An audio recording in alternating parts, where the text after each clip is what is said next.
my time studying these things. Maybe you've seen one of my movies or listened to one of my audio CDs. Thank you. I know a little bit about the subject, not everything. Every time you open a door, a new one magically appears in front of that one, and you just keep going through doors. But I spent a little bit of time with these men in the 18th century, and it's really quite sad that their legacy and what they did and what they said has really been reduced to mythology today. It's so bad that people actually may believe again, beyond the age of 12 years old, that George Washington did chop a cherry tree down, and that he could not tell a lie, and that was the extent of his founding father wisdom and vision. It's interesting to note that all the, I think you guys call them neocons, I call them Decepticons, these frauds that have defrauded the conservative movement and taken it over and infiltrated it from the inside.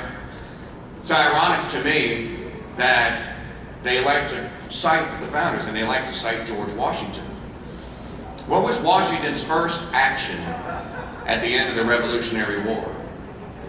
He turned his sword in. Give it up. He went to Congress and said, I don't want it. I don't want your command. I want to hang out with you guys. I don't want to lead. I don't want to be a king. I don't want to be a dictator. I want to be a farmer. Going back home to this place called Mount Vernon. This is the tradition that we have of civilian control over military affairs. Try saying that at a debate in Myrtle Beach, South Carolina, and following it up with the Golden Rule, and you'll get booed. Try saying that at the Republican National Convention, and you'll get booed. What has happened here, ladies and gentlemen? The train has gone off the tracks. It's not just that the train has gone off the tracks. I think that the tracks have actually disappeared. The train is just a-going somewhere out in the middle of the desert, and there's a cliff up ahead. Wile E. Coyote is standing there with a sign going, cliff ahead. But it's not going to stop this from happening. And then the sound effect.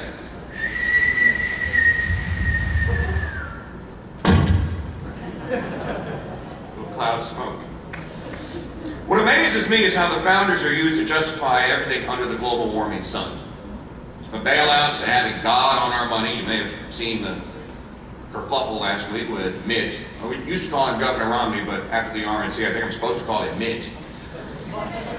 After Mitt and his pledge to do the Pledge of Allegiance with God in it, and that he would have God in his White House, and he would have God here. And of course, your usual Tea Party conservative is out there lapping this up. Oh, this is the greatest thing. I get in arguments with people on the air. They challenge my patriotism. Why don't you want God on our money? Why don't you want Mitt saying that he's going to be a godly-like president?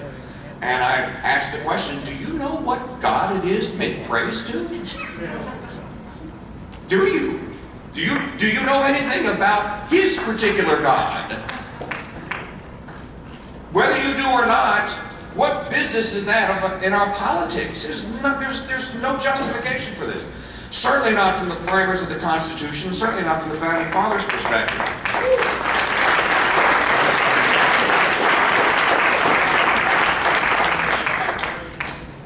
So the Founding Fathers have been used to justify everything from military invasions to God on the money to Jefferson playing Rambo. Maybe you've heard this urban legend too. Thomas Jefferson with the war paint on and the headband on, single-handedly taking on the Barbary pirates. Only, of course, after flipping off the Congress when it came time to ask their permission. Now, if we can ask the founders what their vision for their young republic was, I think the answer would shock most people. Certainly shock your establishment Republicans. And it would most certainly shock anyone that holds a position of authority at the Obama OMSNBC News Network. The reason they don't want to, that would shock people is because they don't want to know the answer to this because it's very inconvenient. It would totally upset their apple cart. It would turn it upside down. Maybe we should give it a go. Shall we? Yeah. Start with this. Confucius said that the superior man thinks always of virtue, the common man thinks of comfort. Now, why is my church starting with Confucius, eh? We're going to have an ancient Chinese proverb session here. We're going to meditate, do S training. We need to talk about things other than politics, is why I bring Confucius into this. We've been talking about politics since the Federal Reserve was established in 1913, and it hasn't stopped it. We've been talking about politics since Barry Goldwater was nominated in 1962, and it hasn't, 64, and it hasn't stopped it. It just keeps getting worse. Maybe there's something else that we're missing and we should be talking about. Maybe that's character. Maybe it's virtue in our public affairs, virtue in ourselves. Let's talk a bit about Thomas Jefferson and that issue. Some interesting things you probably don't know about Thomas Jefferson. In his first inaugural address as president, which was written, not delivered, written as it should be, Jefferson said that he knew that there were states that wanted to go their own way, and he blessed them. He said, if new confederations form or federations form, we should wish those people amity, and we should want to trade with them. We all have common ancestors, but we should wish them peace and the best. Jefferson knew that after the purchase of the Louisiana Territory, which, by the way, get my latest docudrama, What Lincoln Killed, for the constitutional explanation of it. It was legal, it was constitutional. But Jefferson actually thought that west of the Mississippi River there would be new states that would form, and they would not join their little union, and he was perfectly comfortable with it. His exact phrase was, why should a citizen on the east side of the Mississippi River hold a grudge against a citizen that decides to move to the other bank and start his own state? What's the big deal? Jefferson also in 1803 knew that Northerners, including a former Secretary of State by the name of Timothy Pickering, were plotting secession. Northerners. Yankees. Damn Yankees. By 1822, in the passage of the Missouri Compromise, as they called it, Jefferson also said that at that time, since the geographical border had been established, that he heard the knell of the Union. This did not trouble him as much as other things that he saw happening. I'd like to take you to a letter that Jefferson wrote to John Taylor of Caroline, my favorite founder, and the greatest little r Republican American that ever lived. Jefferson was inspired. Have you ever thought, who inspired Jefferson? You know, we all have heroes. Ron Paul, Tom Woods. We all have heroes in this movement. Jefferson had a hero. His muse was John Taylor of Caroline. There's a reason why Mr. Taylor has been vanquished from history books. He's another one of those inconveniences modern day conservatives don't want to talk about. We'll get into that in a moment. Jefferson wrote a letter to Taylor on the 28th of May, 1816. He congratulated Taylor on the publication of a book, which was basically a review of a book John Adams had written 24 years prior called A Defense of the Constitutions of the United States. Adams, as you may know, was not a little government guy. He was really good in the Convention of 76. He was good as a minister to France. He was a rotten president. And he was not a Federalist, as his title implied. He was a monarchist. Taylor set about the task of basically proving that Adams was a monarchist and that he and his buddy Hamilton were dangerous. It took him 24 years to complete this book. Jefferson gets a copy of the book and writes to Taylor this, quote, "You have successfully and completely pulverized Mr. Adams's system of orders and his opening of the mantle of republicanism to every government of laws, whether consistent or not with natural right. Indeed, it must be acknowledged that the term republic is a very vague application in every language. Witness the self-styled republics, Holland, Switzerland, Genoa, Venice, Poland. Were I to assign to this term a precise and definite idea, I would say purely and simply, it means a government by its citizens in mass, acting directly and personally, well, we could use a dose of that, couldn't we?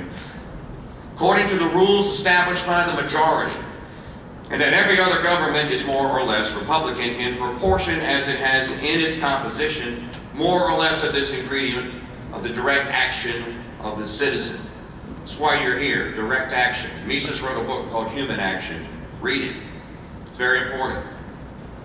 Such a government is evidently restrained to very narrow limits of space and population.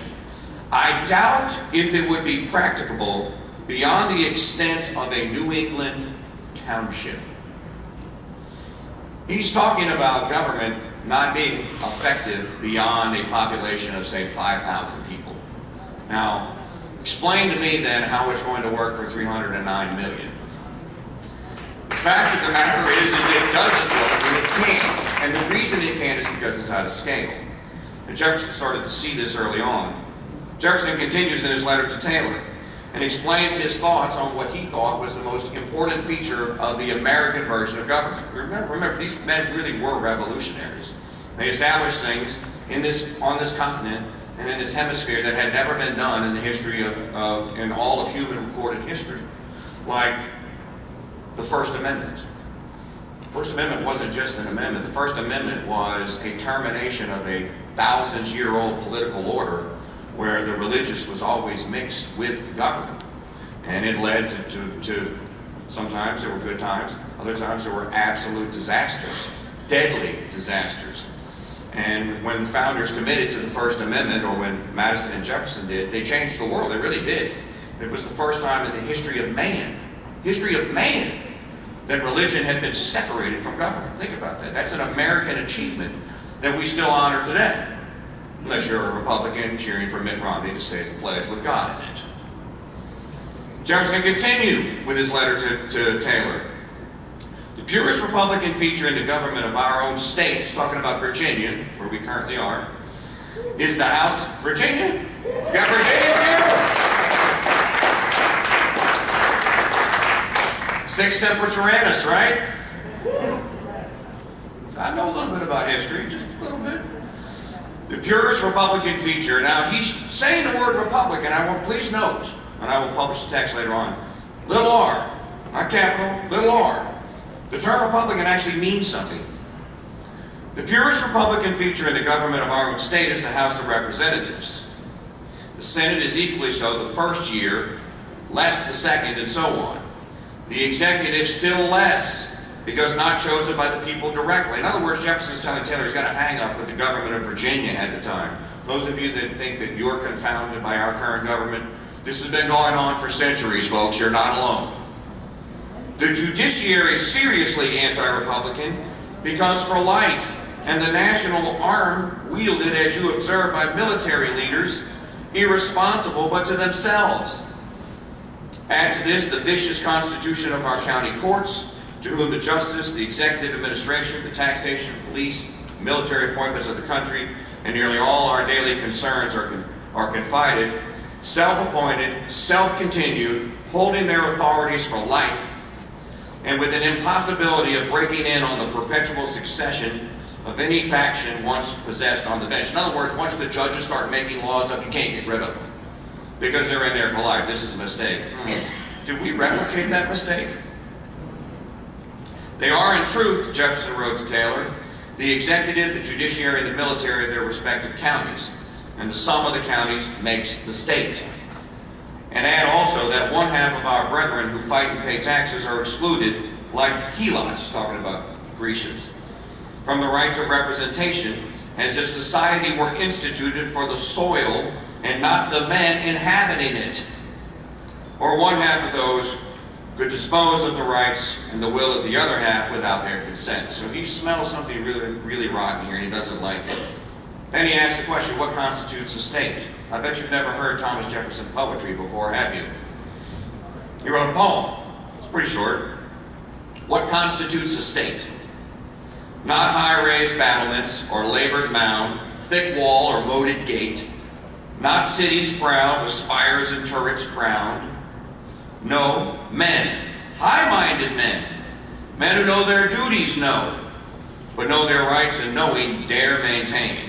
These constitute a state. That's some pretty wickedly beautiful poetry, isn't it? I didn't know until I discovered this letter about a year and a half ago that he had actually written this. Now, what did Jefferson think about the federal government, which is why most of you are here today? You may want to sit down. If you're driving a car listening to the stream, pull over. If you're standing in the back, sit down. In the general government, the House of Representatives, that's what I like to call it.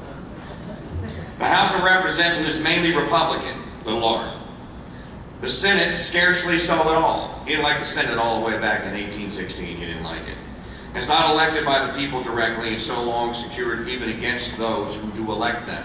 The executive, more Republican than the Senate from its shorter term, its election by the people in practice. Now, listen to this. For they vote for A only on an assurance that he will not vote for B.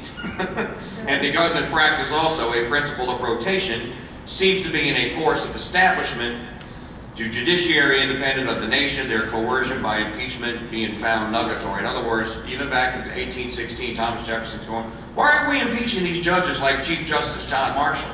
The man should have been keel-hauled in front of the Congress and impeached right there in front of the surviving framers and ratifiers of the Constitution, but he survived. And you wonder today why the Ninth Circuit and the Supreme Court gets away with what it gets away with. It's an American tradition, folks. If then the control of the people over the organs of their government be the measure of its republicanism, again, little r, and I confess I know of no other measure, it must be agreed that our governments have much less of republicanism than ought to have been expected.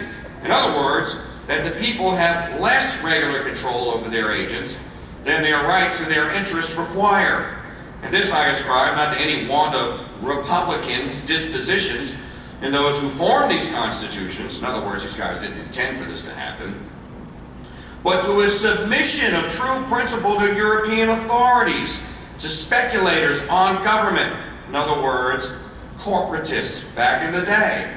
They're already working their way in.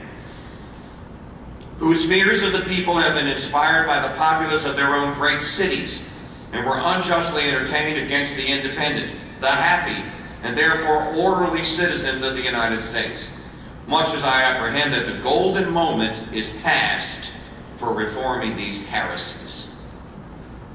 He'd given up in 1816. The whole thing was kaput. How many of you have been to Monticello? Have you seen the obelisk?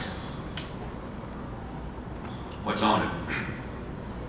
No mention that he ever held a federal office. Did you notice that? Author of the Declaration of Independence. Founder of the University of Virginia. Author of the Virginia Statute on Religious Freedom. The man was president twice. Vice President and Secretary of State. Not on the obelisk. So by 1816, Jefferson sees it's all going to hell in the proverbial handbasket. Although this was a handbasket that was made in the United States. Jefferson is telling Taylor that the corruption of the people was well underway and there was no way to put the genie back in the bottle, in other words. Oh, but folks, there is. Here's a challenge to you. A new calling for a new politics, not based on principles of liberty alone, but based on the eternal principles of the good, moral, social order. Short, ladies and gentlemen, a return of manners, humility, and virtue.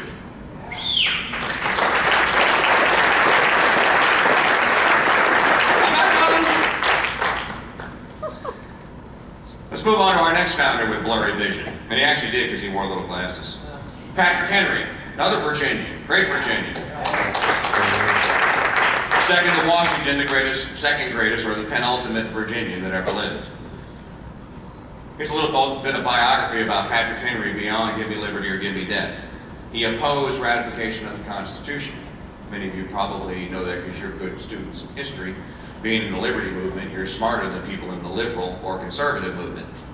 So you probably knew that. How many of you have been to Virginia Commonwealth University in Richmond, Broad Street? You've seen the plaque. Yes, there's a plaque. The only memorabilia that survives that the Constitution, that the convention to ratify the Constitution in Virginia happened in Richmond is a plaque. It's about this wide and about that tall. How sad is that? It was one of the greatest debates in the history of man. Get a copy of it and read it. Read Henry's participation in the ratification debate if you want to learn about founders and what they thought a republic or what a limited government would and could and should be. Another thing you probably don't know about Patrick Henry, after he was defeated in the ratification contest, what did he do? George Mason and other founders of the day, George Mason, another great Virginian, said we should revolt. We ought to start organizing a secession attempt. They got us into this. They said we could get out of it, and they did. Let's get out of it. So I organized the people, let's get out of it. Henry would have none of it. He said, no, they beat us fair and square, legally. They cast the votes. We lost. But all is not lost because we need amendments to this wicked document, and he really thought it was wicked, to the Constitution. How many of you knew that Patrick Henry was the driving force behind the Bill of Rights? It started in the Virginia Assembly in November of 1788, led by Henry. It was Henry's tireless efforts to demand that the Bill of Rights be ratified or be sent to Congress, that they be proposed, sent back to the states for ratification. That's the reason we have them today. Mason was one of the authors, helped write and draft. Madison did most of the actual formal writing of it. But here's another part of the Bill of Rights that you probably don't know. If you're looking for a little guidance from the founders, again, we need calls to action, folks. They used Article 5. We're told today Article 5 won't work. You'll never get people to go along with it. It's all antiquated and archaic. Won't work. And it's never been tried. That's not true. It was used. It was used to get the Bill of Rights. In the debate in Richmond, Virginia in 1788, Patrick Henry in his floor speeches kept citing Article 5. This is our new government. This is how we can change it. At the end of his life, Henry only came to endorse the Union because George Washington begged him to. When the nullification resolutions were passing through the Virginia Assembly in 1798, Henry wanted to support the effort. Washington wrote him a letter and begged him not to the point where it made Henry go out underneath the tree at Red Hill and cry. And then he mounted a horse and he rode to Charlottesville and led an effort to elect legislators or candidates that would not vote to secede and would try and vote down the nullification attempt. This is how Washington's influence, that's the kind of man that Washington was. He changed Patrick Henry's mind. There's something else you don't know about Mr. Henry. Mr. Henry may have been one of the most devout and greatest Christian gentlemen of the founding era. Gentlemen in this room, gentlemen listening afterwards, following is directed at you. Ladies, hold their feet to the fire. In a letter to Archibald Blair in the last days of his life on the 8th of January, 1799, Henry clears his vision up a little bit and gives us a vision for the future. It's kind of lengthy here, but I think you'll get the point of why the letter is must read today. It's very difficult to find. It's not published, but I will make a copy of it available on my website after the speech today. Quote, "And whilst I see the dangers that threaten ours," he's talking about our country, the United States, "from her," he's talking about France, "France's intrigues and her arms, I am not so much alarmed as at the apprehension of her destroying the great pillars of all government and of social life. I mean virtue, morality, and religion. This is the armor, my friend, and this alone that renders us invincible. These are the tactics we should study." How many Liberty conferences have you been to where you've been asked to study virtue, morality, and religion? Patrick Henry is calling you from beyond the grave. These are not taboo. We're Christian people, most of us. This is what we're missing in our politics and why we can't get things done, because we are not a people of virtue. We may be virtuous in this room. We elect people that reflect us. We are a sick culture, ladies and gentlemen. We can only fix it by returning to those values. And I want to just let Patrick Henry speak to you from beyond the grave again. If we lose these, morality, religion, virtue, if we lose these, we are conquered, fallen indeed. In vain may France show and vaunt her diplomatic skill and brave troops. So long as our manners and principles remain sound, there is no danger. But believing as I do that these are in danger, that infidelity in its broadest sense, under the name of philosophy, is fast spreading, and that under the patronage of French manners and principles, everything that ought to be dear to man is covertly but successfully assailed. Or if he could see the 21st century.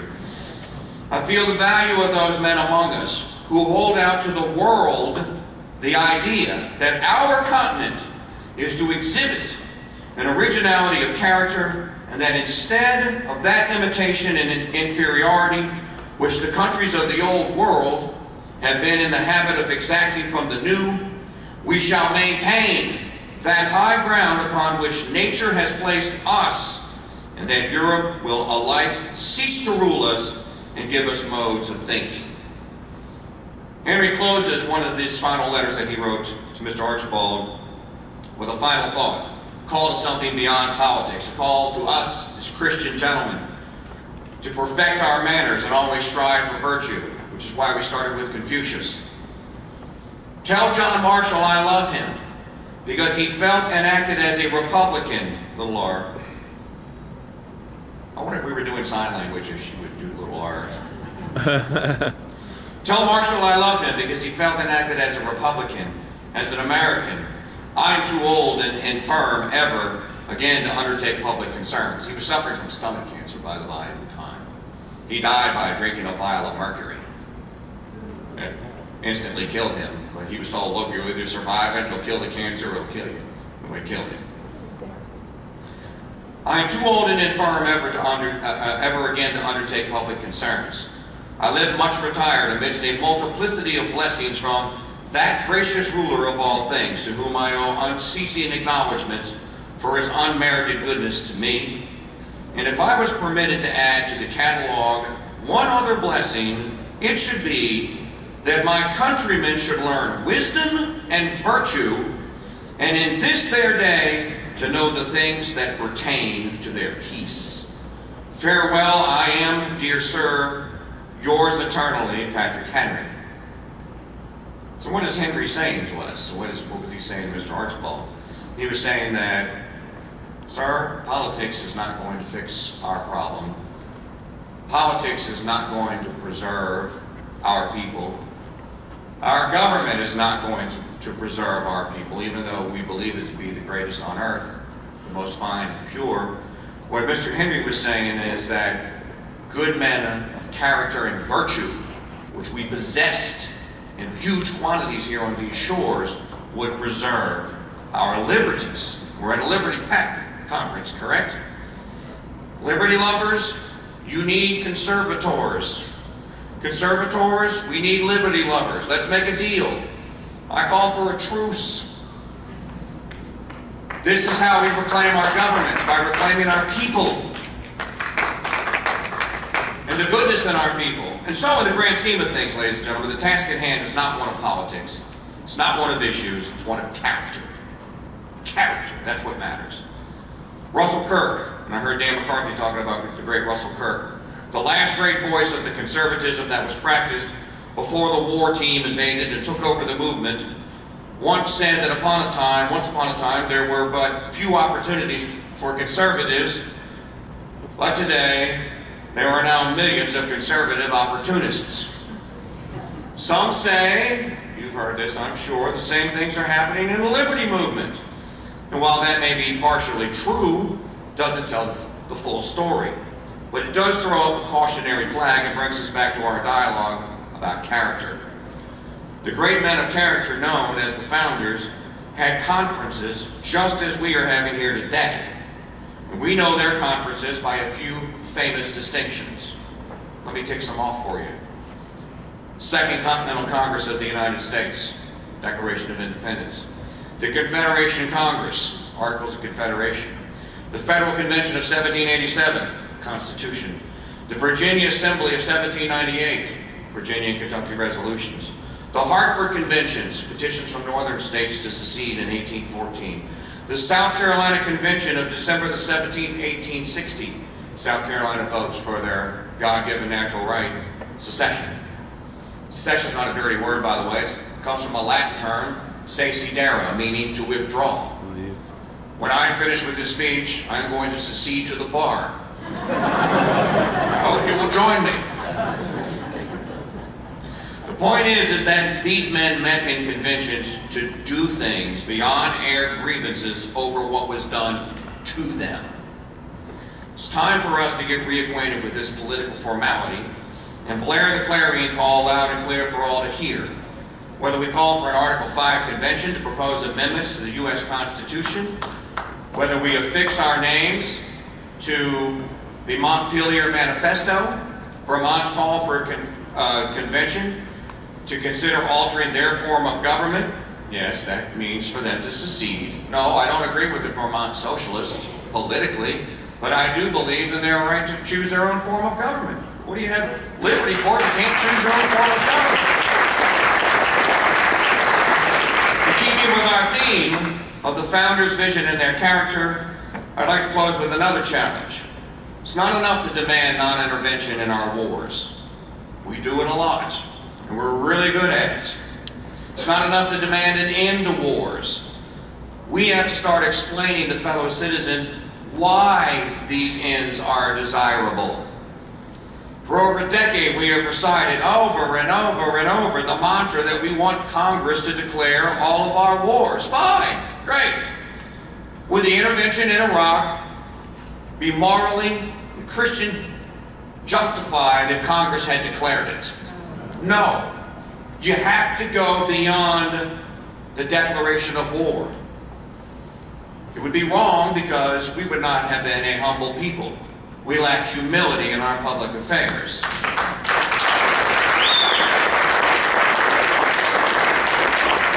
We need to read great books, classic books. St. Thomas Aquinas is a good way to get acquainted with just war theory, Christian just war theory.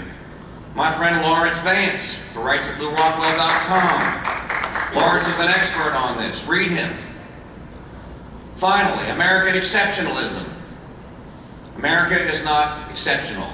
Americans are exceptional. American exceptionalism has been used to justify the killing of hundreds of thousands of people in our name. I don't know about you, but if you're really pro-life, I'm not comfortable with teenagers being blown to smithereens by a drone strike. Either you're pro-life or you're not.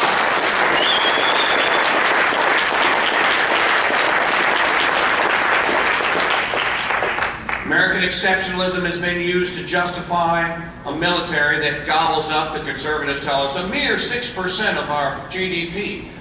I don't care if it's 0.6%. What is its constitutional duty?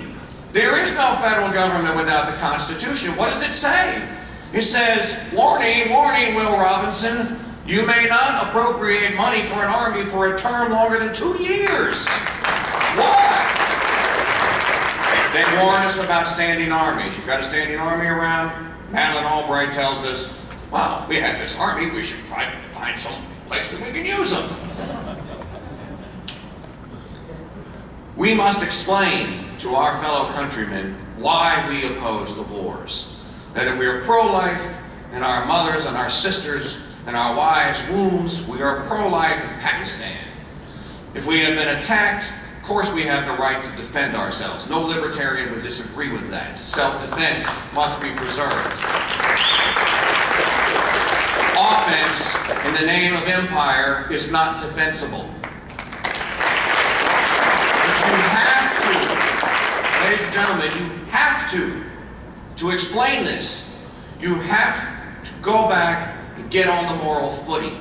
I know this is difficult for some, and I understand. I do. I really do. I understand the opposition to, or people's opposition, or their reticence to embrace religion in our public affairs. I'm not asking, and I would not ask anyone to be religious in their public affairs.